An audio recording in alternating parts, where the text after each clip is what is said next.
avatar, like playing a video game for a new experience to evolve?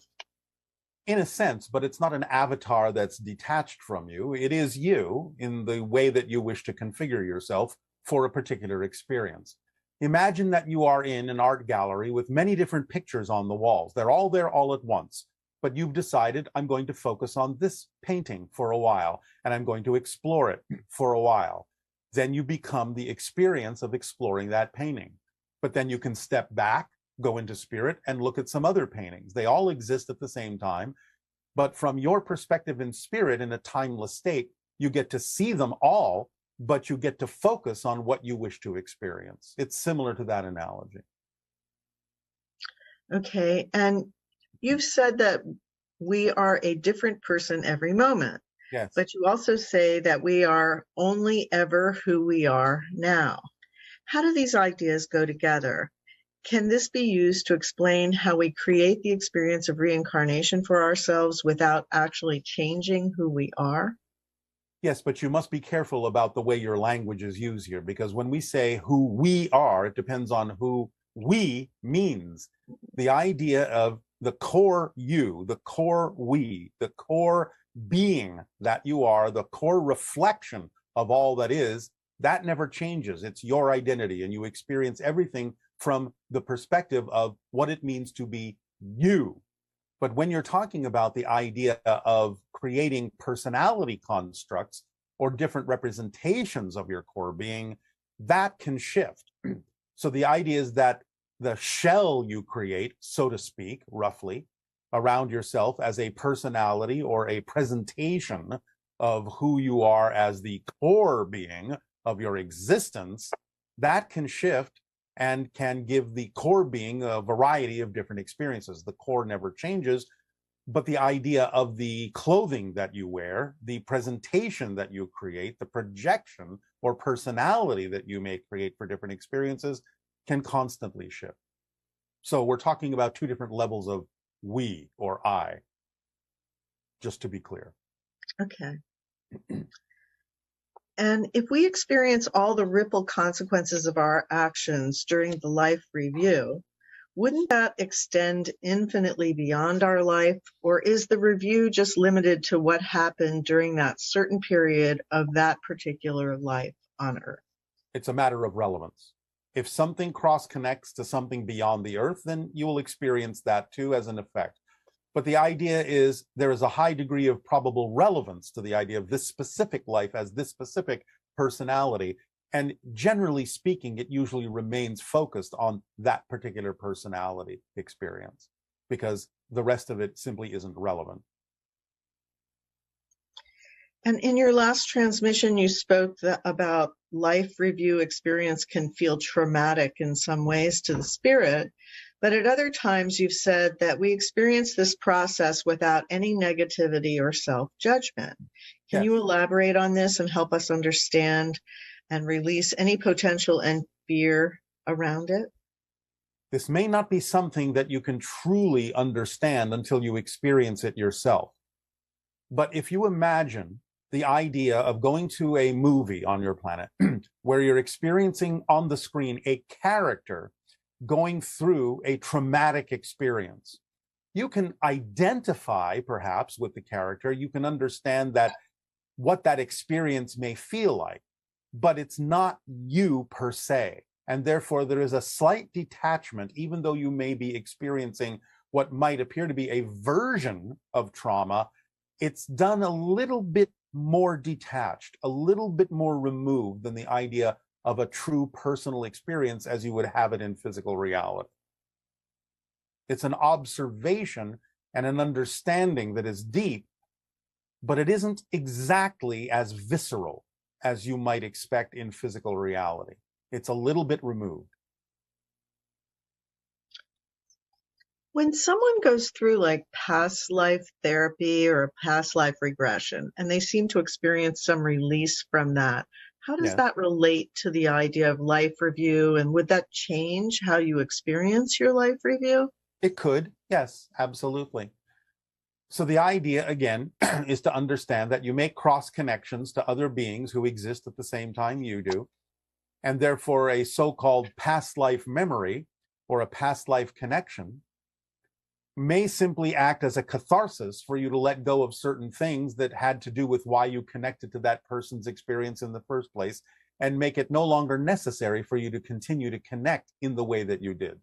As we have said, it's a dynamically changing process where you're plugging into people and unplugging from other people when it is no longer relevant for you to experience the connection you may have created between yourself and that other person energetically. So yes, coming to an understanding of why that connection happened and using it as a cathartic release may change the idea of how you experience certain elements of your life during the life review.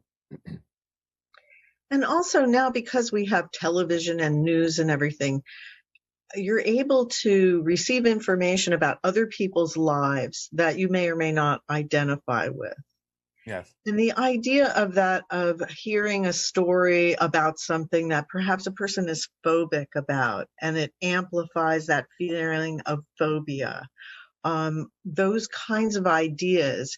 Is it all about choice of recognizing you're making a cross connection to another person's experience, and you're always at choice about whether or not you need to amplify your own state of being by choosing that life to connect to? Yes, yes, yes. The answer is yes. So there's so much fascination on Earth, apparently, with violence and aggression and trauma and all of these kinds of things in our television programs and everything. Is this dangerous for people to be tapping into and amplifying certain states within themselves, or is it basically cathartic? It depends on the individual and the limitations they have imposed upon themselves that determine how it is they may use that information. So again, case by case basis. Why are humans so focused on the idea of murder and like murder mysteries and, you know, these shows that are all about that kind of thing? It gives you a sense of control over things you believe you have no control over. So it's just challenging to be a human being on Earth where there's a lot of violence, and basically these are coping mechanisms for us. Yes, yes, they can be. They can be other things as well, but for the most part, they are coping mechanisms. Yeah. Again, the idea is that ultimately you will not need this. And again, remember that it's representative of getting everything out on the table because you're in the ending of the cycle of limitation upon your planet, at least to that degree. So all things have to be presented so you can really make rational choices about what kind of a reality you prefer to continue in. Are the psychologists correct in the idea that in our history, when we had so many blood sports and ideas like that, and that now we seem to be focused on things like soccer and football and competitive sports, is this a promising transition for us to move away from violence and express it in a new way? Don't you think so? Or would you Yes. rather retain the blood sports? No, but that does show we've made progress, right? That we don't even seem as interested in war anymore as perhaps we were.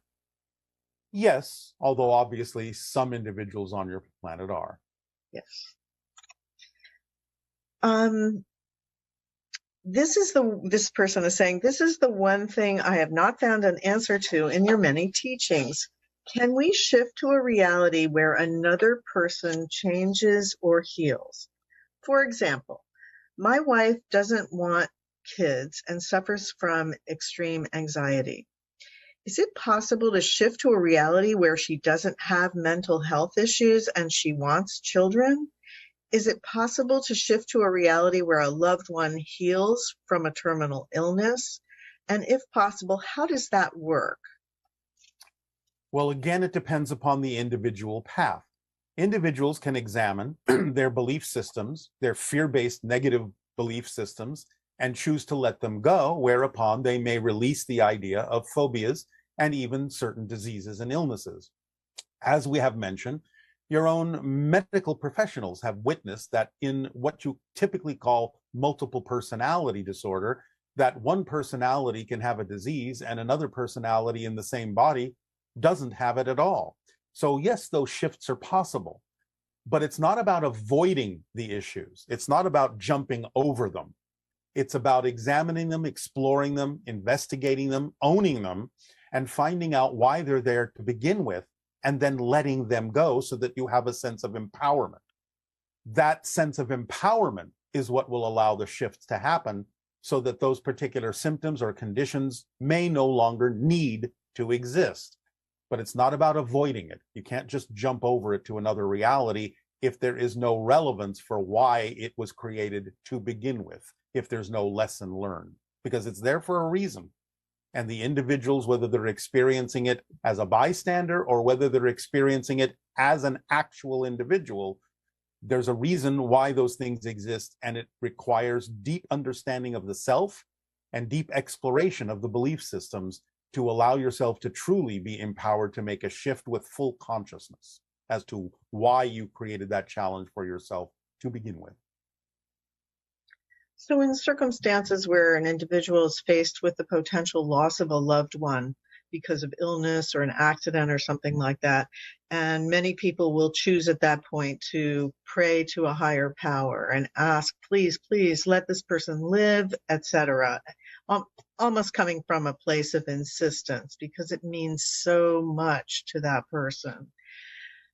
Can you help us understand more about what's happening in that scenario? Sometimes the person lives, sometimes they don't, and the prayer doesn't seem to be answered. Prayers are always answered, as you say, on your planet. It's just that sometimes the answer is no. So the idea is to understand that many people create what we'll call choice nodal points in the themes that they chose to explore. In other words, there's a little bit of a roulette wheel there as to which way things could go. So appealing to the idea is an exploration of the possibility that some of those nodal points may exist in the present circumstance or situation, and that a person might have set up the idea of the possibility of choosing a different path. So it's an appeal to the idea to explore whether that is so, or whether they have truly set themselves on a path that is irreversible. Yeah, it's so fascinating because for some people, it just seems like they lose the person that they love the most, and it might be early in life, and it has a huge impact upon them. And some people are able to reinvent their lives going forward. Yes. And for others, somehow miraculously, the other person is saved and they go through a completely different experience. These are all by certain forms of agreements, whether those agreements are made prior to the life or during. And there is purpose to everything and lessons to be learned in all of it. You have to look for them. You have to be open to them. So even the idea that someone may feel abandoned by the person who died, particularly in early childhood, if they lose a parent or something like that, the challenge or the lesson, or one lesson that one can learn from that kind of experience would be what? Nothing actually leaves you. Everything is here and now, and it's about learning a different way of connecting and communicating with someone who has shifted in the way that they present themselves. The idea of teaching a child that there is a loss is what creates the sense of abandonment.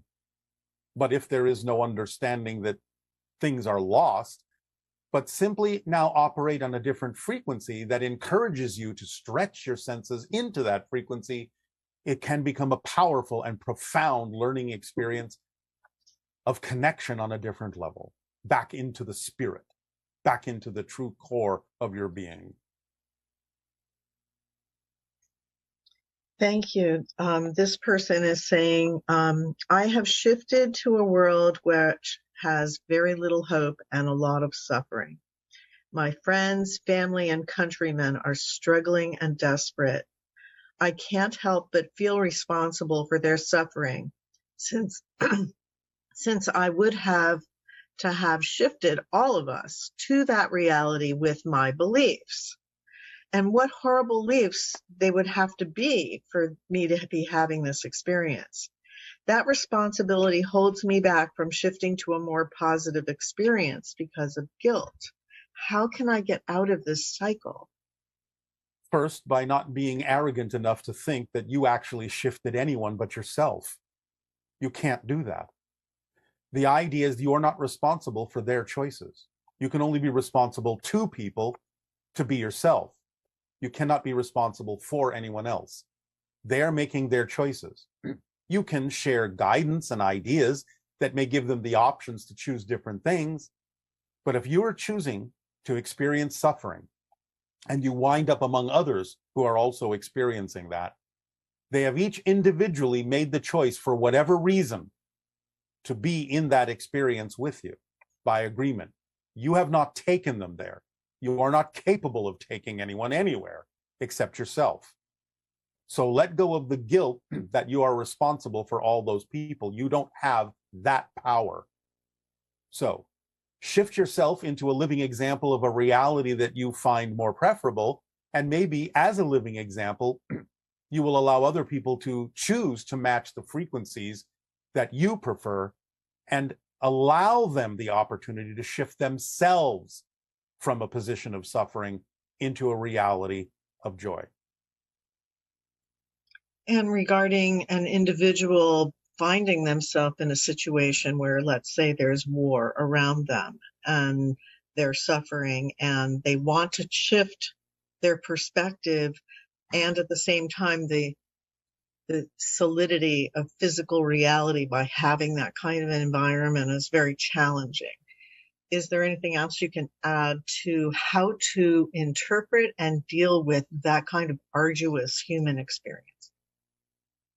I would eliminate the way in which you ask that question utterly. And that would be the solution. I will let you ponder what we mean by that. Okay.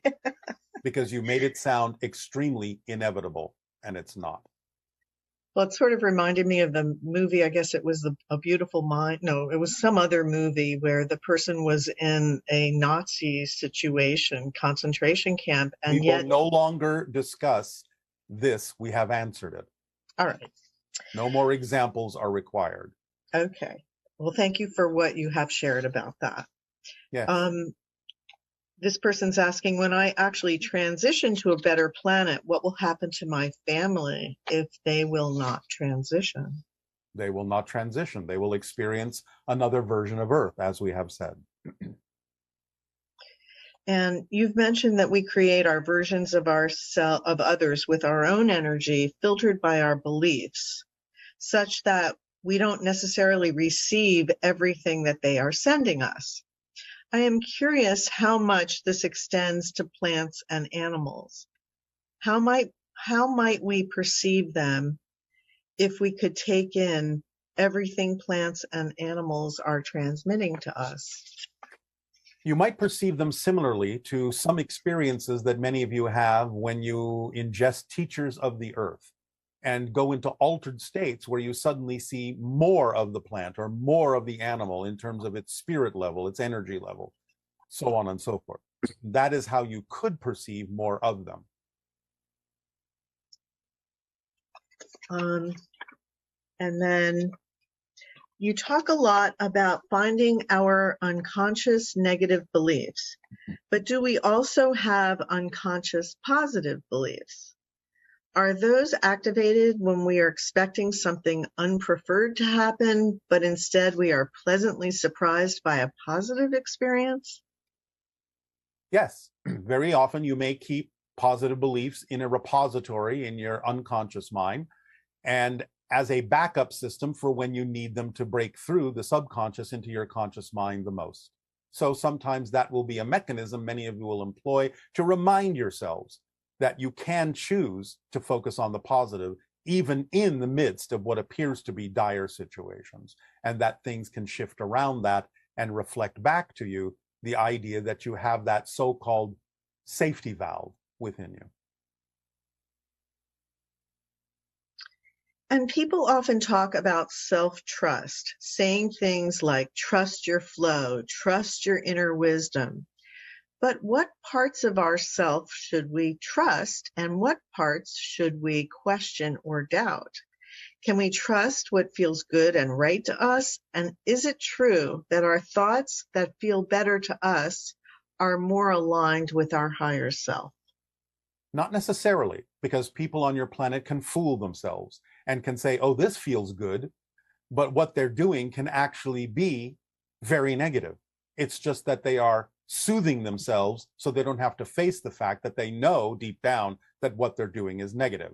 So it's not enough to just say, well, this feels good, and therefore I must be aligned with my true self, because of the compartmentalizations that can happen within your consciousness, where you can trick yourself into doing something negative and yet saying that this is a positive thing for me because it feels good. So I would suggest that you always pay attention to why something feels good and really go into an investigation to make sure that it is truly aligned with your core preferential self, your core vibration, and don't just take it for granted that it is. Because again, on Earth, you can fool yourself. So take the time to make sure that what you are actually doing is aligned with that vibration of your truth, your core. So is it true then that you can't fool the universe, but you can fool yourself? Absolutely. This is the planet of fools. And it's all sort of like an equation of all your beliefs and your responses to the reality that determine the frequency of your being. Yes. And For that, example, when I said yours is the planet of fools, there are some that will understand that laughter goes with that, and there are some that will take offense to it. And that means you already have a set up system of belief systems that determines how you choose to react to it. So that's a good test. and as that part of our evolution also to be able to discern when we are fooling ourselves and when we're not. And the real litmus test is the reading by the universe of our vibrational state. It's all about how you react to what happens. Remember, it's not about what happens, it's about what you do with what happens that determines the truth of your being. So knowing that this is a projection of consciousness and the underlying mechanisms of how we're able to experience this can help bring you back to center. Yes. And help you change the way you respond to things that happen that may not be your preference. Exactly. Because again, if you know that everything is there for a reason, then even things you don't prefer will be looked at objectively. And by staying in the positive state, you will extract the benefit from why it is there. But it takes self-examination and self-realization to be able to stay in a balanced state and know that you can use anything and everything that happens to your advantage. And this next question actually is being answered as you speak, which is, can you help us understand how we can more consistently hold the preferred version of ourselves without flip-flopping back to the old versions of ourselves, so we can allow the preferred versions to manifest more quickly? Again, remember the motivational mechanism, because you always choose what you believe serves you. So if you know that you're choosing things that don't really serve you, look at the belief system to find out why you believe it does serve you. And that can mean why it prevents you from experiencing what you believe might be a worse situation, even though it might not actually be. So always go to, why do you believe what you believe? Why is the motivational mechanism to believe what you believe? Why is it there? What have you attached to it that makes you believe and act in the way that you do? Again, self-examination. We have a couple questions regarding transgender. Yeah. This person's asking, I'm wondering if there are transgender people on your planet, and can you talk about any safety issues of transitioning medically here on Earth? Will people on Earth eventually be able to transition without medication? And what is it that transgender people may be teaching the people of Earth? We cannot address the medical aspect of this. It's not allowed. But yes, it's possible eventually that people can shift into whatever they wish to shift without the idea of medical intervention. It just depends on your frequency and your vibration. We don't have the idea of transgender in the way you mean it on our planet, but we do have individuals that don't necessarily express any particular gender, depending on the theme that they are exploring.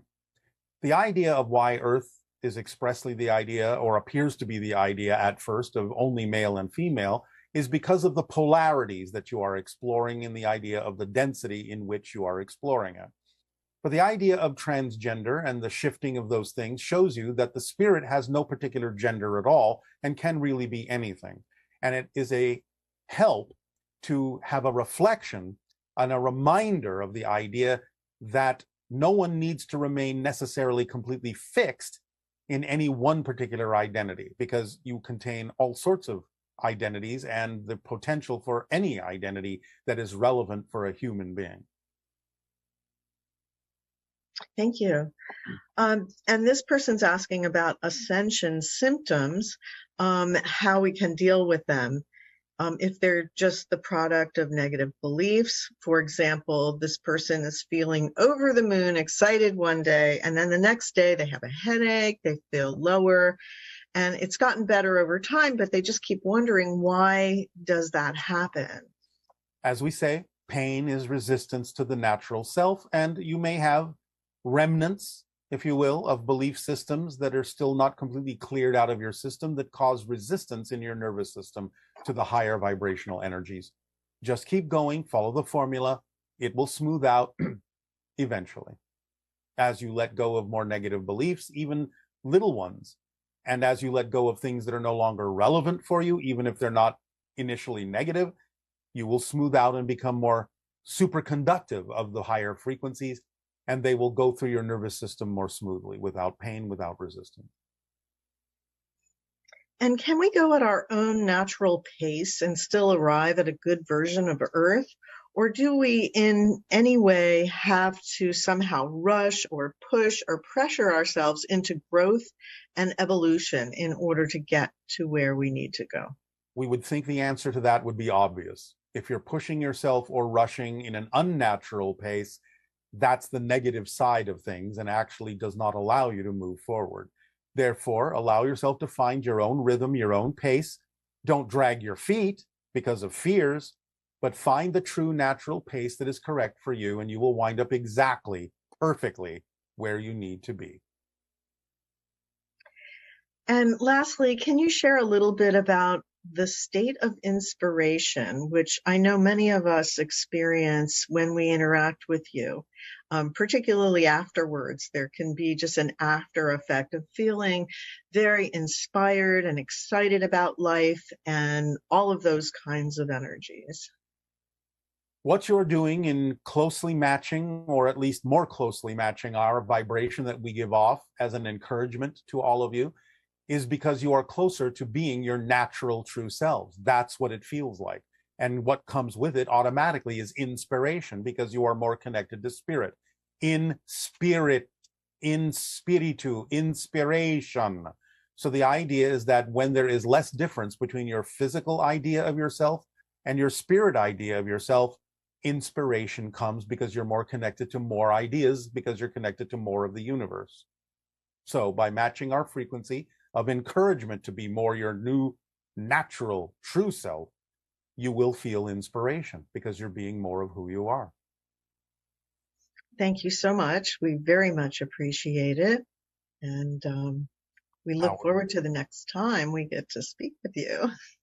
Well, look forward to the times that you learn to speak to yourself and be at one with your own higher minds, because that's what this is all a reflection of. So we thank you, our deep appreciation to all of you. And now, please, enjoy your brief meditation of appreciation.